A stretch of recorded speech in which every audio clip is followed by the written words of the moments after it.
Let me get your thoughts on the Bradley Beal trade from Phoenix's perspective.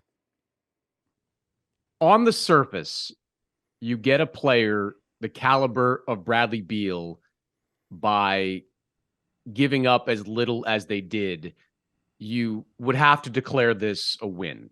Um, Bradley Beal, even though he's only played 90 games over the last 2 years, when he's right, is still a 25-ish point per game score. So you get that from Phoenix's perspective.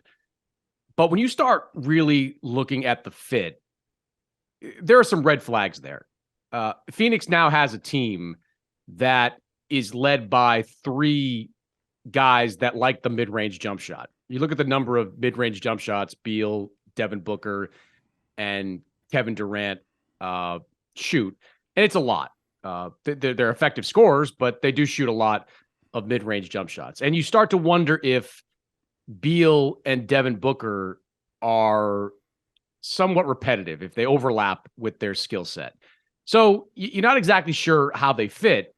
And you also look at this deal, and you are now, if you're Phoenix, you're now all in with this group. Like, there's nobody. I mean, Devin Booker you could trade down the line because he's young enough and people want him. But you're not going to be able to trade Bradley Beal, whose no trade clause comes with him to Phoenix. Kevin Durant certainly could still be movable, but not for anywhere near the yield that they gave up to get him.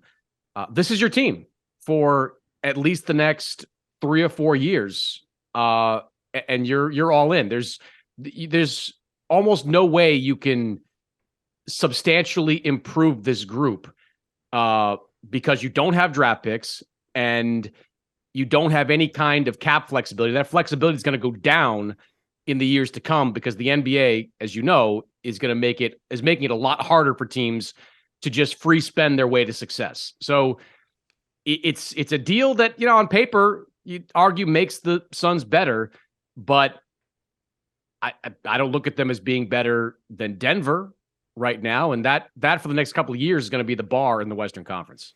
Yeah, I was curious about this, that you just added another scorer. They still have DeAndre Ayton. They don't have depth. And you have a lot of guys who do the same thing.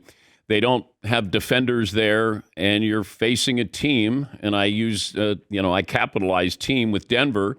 That's a better all-around team. I don't know where Phoenix fits in now. If we, Golden State, are they better than Golden State? Are they better than the Lakers? Are they better than Memphis? I'm not quite sure. Did they improve their team? It looks different. It looks different. It looks sexy, but I don't know. I don't know if they improved that much.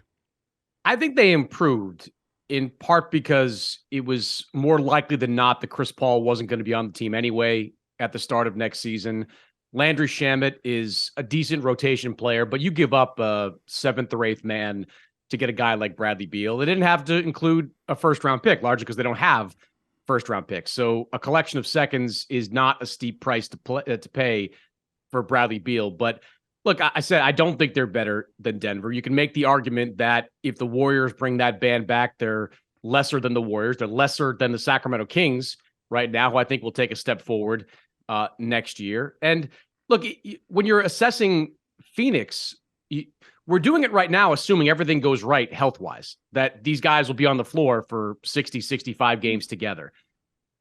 It's just as likely that doesn't happen. I mean, Beal's got his own history of injuries over the last 4 years, has not played more than 60 games in any of those seasons. Kevin Durant, we know his injury history. Devin Booker had an injury last year that kept him out of the lineup for a chunk of time. So you're committing $100+ million to these three guys who may or may not be able to play the entirety of a season. Now, you mentioned DeAndre Ayton. That's the guy teams are watching over the next few days. I don't think that Phoenix can get equal value back in return for DeAndre Ayton, but they might be able to flip him for a couple of role players. The kind of guys that would flesh out the roster and give them a little bit more depth, which they're sorely lacking at the moment. It would be tough. Like, Frank Vogel has told me, he wants to coach DeAndre Ayton. If you look at Frank Vogel's teams that have had the most success, they have been anchored by a defensive-minded big. Whether that's Roy Hibbert in Indiana, Anthony Davis, Dwight Howard during the championship season in Los Angeles. Frank has a defensive strategy that kind of requires a player like DeAndre Ayton. But if the Suns can find a deal that would net them 2 or 3 valuable role players, that's a deal I think they'd strongly consider.